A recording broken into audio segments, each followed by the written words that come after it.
All right, May 25th, 2020, I'm gonna try and do my first garden tour of the season. Here we go. We got the kids' garden boxes all planted in about a week ago. This is Grayson's. He's got broccoli, peas, carrots, striped beets, albino beets, and another broccoli on the other side. Nothing's coming up through the soil yet. Maybe a little bit of beets, that might be weeds.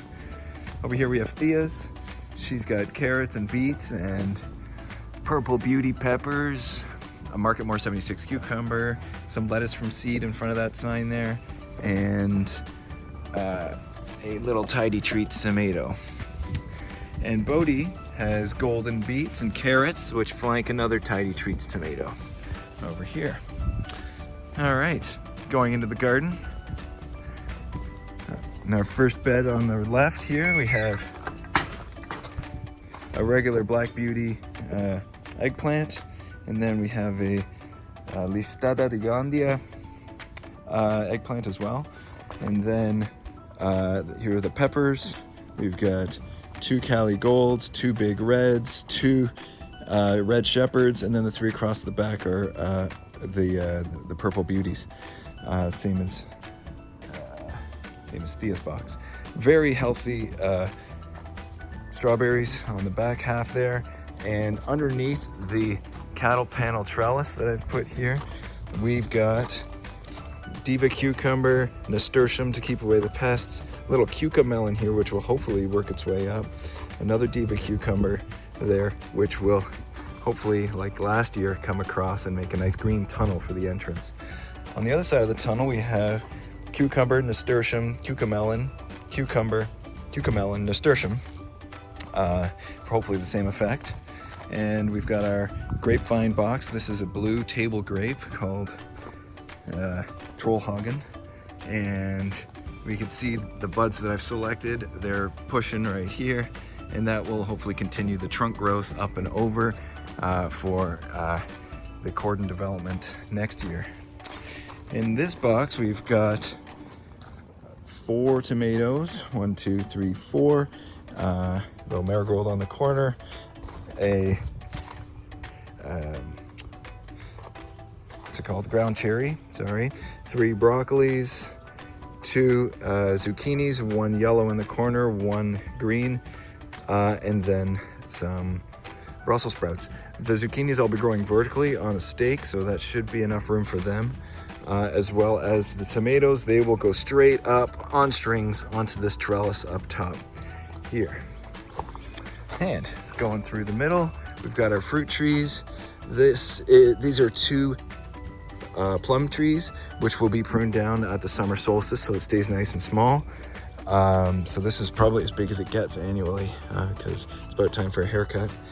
Over here we've got 2 pear trees that aren't quite as prolific, but they'll also be pruned in about a month. And then on the left we've got box 3. This is the tomato box, 17 varieties of tomato in here, spaced about 1 foot apart, which will all be growing up strings onto that trellising system there. And over here, this is my starting from seed box, and we've got winter sown beets back in March. Those are pushing through now. That row of beets sowed in March didn't work out, so I re-sowed it last week, so nothing's come up there.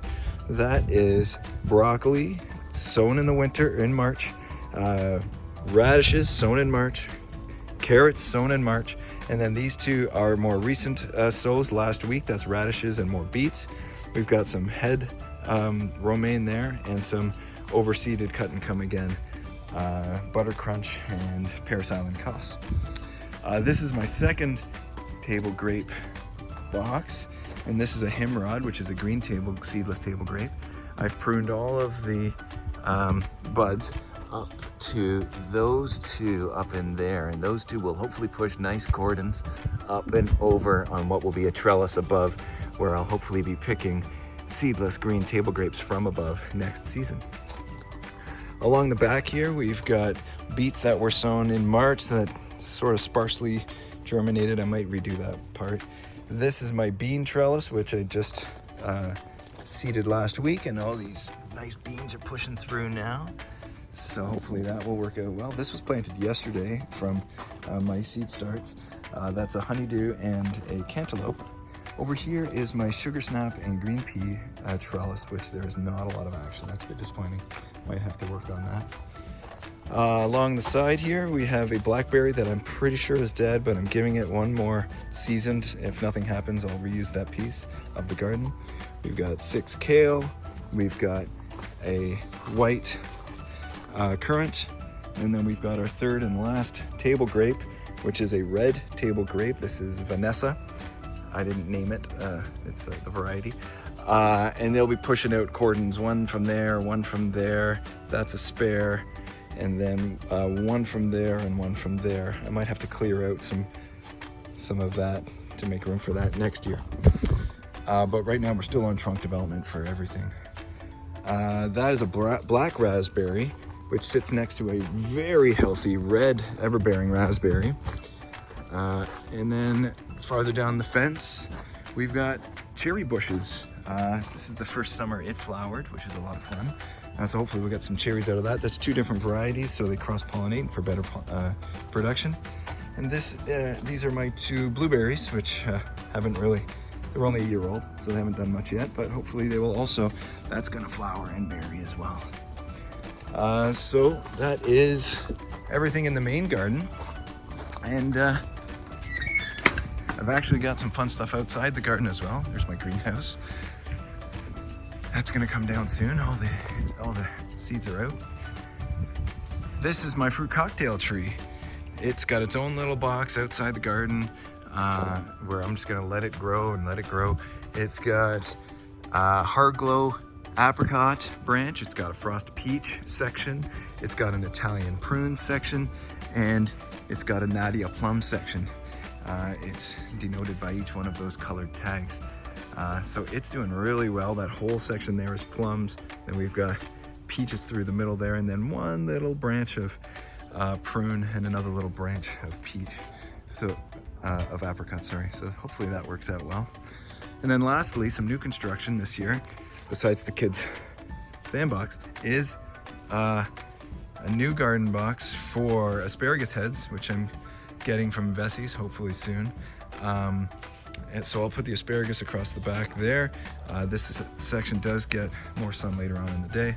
And I'm gonna do pole beans over here and here, which will grow up a trellis and over the garden, or sorry, over the sandbox, so the kids can play under the beanstalks. Also underneath my 2 bee houses for mason bees. Hopefully we'll have a bit of action. Oh, look at that, we got a full hole. That's awesome. All right, first full hole of the year. They're alive in there. That's good to see. All right, I've got one more garden to show you. It's the overflow garden, and that's over there through that fence. I'll be right back. So here we are at the overflow garden on the other side of the fence. It's kind of in the front yard of our place. But I had so many seedlings this year, I needed to make more space to plant them. So this is a 3 by 15 foot bed that is about the size of 2 beds from the back, more than that actually. And here we have overflow. We've got 2 Brussels sprouts, we've got 3 broccolis, we've got 2 green zucchinis, we've got 4 pink celeries across the bottom, which are kind of cool. I'm excited about those. We've got succession planted romaine. In the back, that's about 3 weeks old. In the front here, that's about 1 week old. We've got some kale here. In this blank section, I'm putting in a trellis pyramid where I'm going to be growing the overflow of cantaloupes and honeydew melons. Here we've got more peppers, big reds, Cali Golds, and purple beauties. And more tomatoes, which I'll just use stakes for these. There's 7 there of the leftover varieties. And corn on the cob, sweet corn. Succession planted, I did those 4, started those about 4 weeks ago. In 2 weeks, I'll be planting the next 4, the next 4, the next 4 in this section here. So hopefully in about 8 weeks from now, we'll have a nice gradual harvest of corn. Anyway, there's my overflow garden. And I guess I'll do an update in about 4 weeks, maybe 8 weeks, to see how things are doing.